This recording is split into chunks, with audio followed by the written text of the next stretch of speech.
საფრანგეთის სამხრეთ სანაპიროს აკვატორიაში ამ რეგიონისთვის დამახასიათებელი ერთ-ერთი ყველაზე ძვირფასი თევზის, ატლანტის ოკეანის ლურჯი თინუსის ჰაბიტატი მდებარეობს. ბოლო ათწლეულების განმავლობაში თითქმის გადაშენების პირას მისულმა თევზის ამ სახეობამ, რომელსაც დიდი ყურადღებით აკვირდებიან, ყველასთვის მოულოდნელად აღდგენა დაიწყო. ადგილობრივმა მეთევზე ვინსენტ დანკინომ იცის თუ რამდენი ცალი თინუსის დაჭერა შეუძლია წელიწადში. მისი სმარტფონის აპლიკაცია ზუსტად თვლის მეთევზის კვოტას. სანამ ჩვენი კვოტა არ ამოიწურება, შეგვიძლია ზღვაში გავიდეთ და თინუსი დავიჭიროთ. ეს რაღაც კატა თაგვობანას თამაშს გავს, მაგრამ მეთევზესა და თევზს შორის. ვინსენტი თინუსზე ანკესით თევზაობს, რომელიც უმნიშვნელო ზიანს აყენებს სხვა სახეობებს. ზღვაში გასვლისას ვინსენტი და მისი კოლეგა ჯერემი დღეში მხოლოდ 1 ან 2 თინუსს იჭერენ.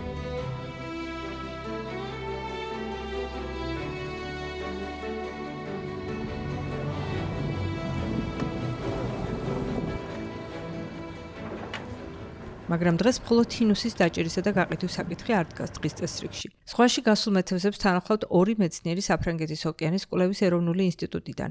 მეცნიერები ევროპული დაფინანსებით თინუსის მიგრაციის საკითხს სწავლობენ. როდესაც ვინსენტი და ჯერემი ლურჯ თინუსს იჭერენ, თევზი ფრთხილად აჰყავთ ნავში, სპეციალურ საფენზე ათავსებენ და თვალებზე აფარებენ, რათა სტრესი მოუხსნან.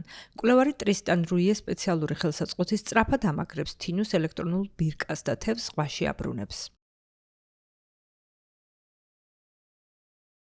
ეს ერთადერთი ხელსაწყოა, რომელიც საშუალებას გვაძლევს ერთი რომელიმე თინუსის მიგრაციას დავაკვირდეთ. თევზს პატარა აპარატს ვამაგრებთ, რომელსაც ვაპროგრამებთ, რომ ჩაწეროს წყლის ტემპერატურის, წნევისა და განათების მონაცემები. ამ ინფორმაციის დახმარებით შეგვიძლია თევზის მიგრაციის გზა აღვადგინოთ. დიდებულია კიდევ ერთი თევზი ბირკით. Super. Un poisson marqué. ამ გზით ცდილობენ, რომ წარსულში დაშვებული შეცდომები აღარ გაიმეორონ. 1990-იან და 2000-იან წლებში ლურჯი თინუსი კრიზისში იყო. აზიასა და მთელ მსოფლიოში ძალიან დიდი მოთხოვნა იყო სუშისა და საშიმის ბაზარზე. ამ ისედაც ძვირი დელიკატესის ფასი მკვეთრად გაიზარდა. ინდუსტრიული თევზმჭერი გემები ხმელთაშუა ზღვაში ფაქტობრივად მეთვალყურეობის გარეშე იჭერდნენ დიდი რაოდენობით თევზს, რაც გონივრულ ეკოლოგიურ ზღვარს ცდებოდა. მეცნიერებმა განგაშის ზარ შემოჰკრეს. გარემოს დამცველები მეთევზეებისგან მოითხოვდნენ აიღოთ თევზის სახეობების განადგურებაზე. მეტისმეტად ბევრი თევზმჭერი გემი ძალიან დიდი რაოდენობით იჭერდა ლურჯ თინუსს. პრინციპში მათ არავინ აკონტროლებდა. უკანონო თევზჭერა ყველგან იყო გავრცელებული. დღეს რადიკალურად განსხვავებული მდგომარეობაა. ქალაქ სეტში, რომელიც ლურჯ თინუსზე მოთევზავეთა ცენტრია, დიდი თევზმჭერი გემები უქმად განან ნავსადგურში. კვოტების გამო მათ წელიწადში მხოლოდ რამდენიმე კვირა შეუძლიათ თევზაობა. როგორც ინდუსტრიულ, ისე მცირე თევზმჭერ გემებს ახლა ძალიან მკაცრად აკონტროლებენ. გარდამტეხი 2007 წელი აღმოჩნდა, როდესაც თინუსის აღდგენის გეგმა მთელ რეგიონში გაიშალა. მკაცრი კვოტები დაწესდა. თევზმჭერი გემების რაოდენობა შემცირდა. თევზაობის სეზონი შეიზღუდა და საერთაშორისო ინსპექციები დაინერგა. შედეგად უკონტროლო თევზაობა დასრულდა. 2007 წელს დაჭერილი ლურჯი თინუსის რაოდენობა 6-ჯერ შემცირდა. ამან საშუალება მისცა თევზს, რომ სწრაფად გამრავლებულიყო. ამის შემდეგ თევზჭერის მოცულობა ისევ გაიზარდა, მაგრამ ამჯერად უსაფრთხო ცხვრების ფარგლებში უნდა ჩამჯდარიყო. ბერტრან ვენდლინგი სეტის მეთევზეთა ყველაზე დიდი კოოპერატივის ხელმძღვანელია. თევზი იმდენად კარგად მრავლდება, რომ კოტებს ბოლო რამდენიმე წლის განმავლობაში მუდმივად 20%-ით ზრდიან. დღეს გაცილებით დიდი რაოდენობით თევზის დაჭერა შეგვიძლია ისე, რომ ამ სახეობას ზიანი არ მიადგეს, რადგან პატარა თევზებს აღარ ვიჭერთ. ყველაზე მნიშვნელოვანი კი ის არის, რომ ყველაფერს ზედმიწევნით არეგულირებენ. თითოეულ თევზმჭერს აკონტროლებენ, მონიტორინგს უწევენ, მოქმედებს სახმელეთო კონტროლიც. როგორც მეწარმეთა ორგანიზაციები, ჩვენ გულწრფელად ვითხოვთ, რომ მართვის მეთოდებიც და კონტროლი ისევე მკაცრი იყოს, რათა წარსული შეცდომები აღარ განმეორდეს. ეს გემი ზღვიდან ღამე დაბრუნდა, მაგრამ მეთევზეები დათქმულ დროს დილის ცხრის ნახევარს უნდა დაელოდონ, რათა ნადავლი მითითებულ ადგილზე გადმოტვირთონ. შესაძლოა ხელისუფლების წარმომადგენლები მოულოდნელად მოვიდნენ შემოწმებაზე. კაცრად აკონტროლებენ თუ რა გზას გაივლის ეს თევზი, სანამ მომხმარებლის თეფშზე მოხვდება. ჩვენ ყველა სავალდებულო ინფორმაციას ვაწვდით ზუსტად ისე, როგორც აგვიხსნეს.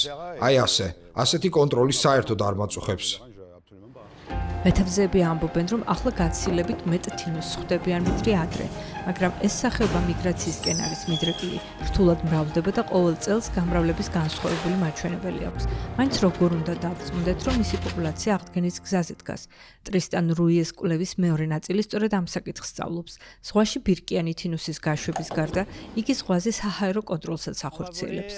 1000 ფუტის სიმაღლეზე დავფრინავთ, რაც დაახლოებით 300 მეტრია და ვცდილობ დავთვალოთ ყველაფერი, რასაც თვითმფრინავიდან ვხედავთ. პატარა თვითმფრინავი მეცნიერებს საშუალებას აძლევს სწრაფად გადაავლონ თვალი ხმელთაშუა ზღვის აკვატორიას, საფრანგეთი-ესპანეთის საზღვარზე. ჟულიერ შამპანიამ მკვლევართა გუნდს ახლახან შეუერთდა და ეს მისი პირველი საჰაერო ინსპექციაა.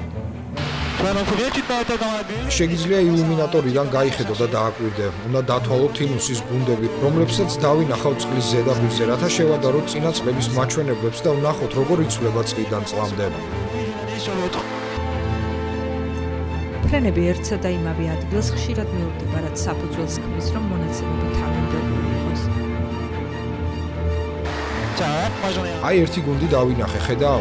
ჩემთან გადმოჯექი, თუ გაგვიმართლებს კიდევ ამოხტებიან თევზები. საჰაერო კონტროლი და თევზებზე ელექტრონული ბირკის მიკვრა ხელს უწყობს, რომ უკეთ ადევნონ თვალყური თინუსის პოპულაციის ცვლილებებს. აი, დავინახე შხეფები. ესე იგი უკვე ხედავ თინუსებს. ესეც ასე, თინუსები დაინახე. ამ კონტროლის მიზანია გავიგოთ, რამდენი თინუსია ამ ადგილას. ეს გვეხმარება, რომ ინფორმირებული გადაწყვეტილებები მივიღოთ მართვის დროს და თევზაობა მდგრადი იყოს. საჰაერო და საზღვაო სამუშაოების საფუძველზე დგება მეცნიერულად დასაბუთებული თევზჭერის კვოტები, რომლებიც საშუალებას აძლევს საერთაშორისო თევზჭერებს, რომ ხმელთაშუა ზღვასა და ატლანტის ოკეანის აღმოსავლეთ აკვატორიაში ლურჯ თინუსზე თევზაობა ეკოლოგიისთვის უნებელ ზღვრებში შეინარჩუნონ.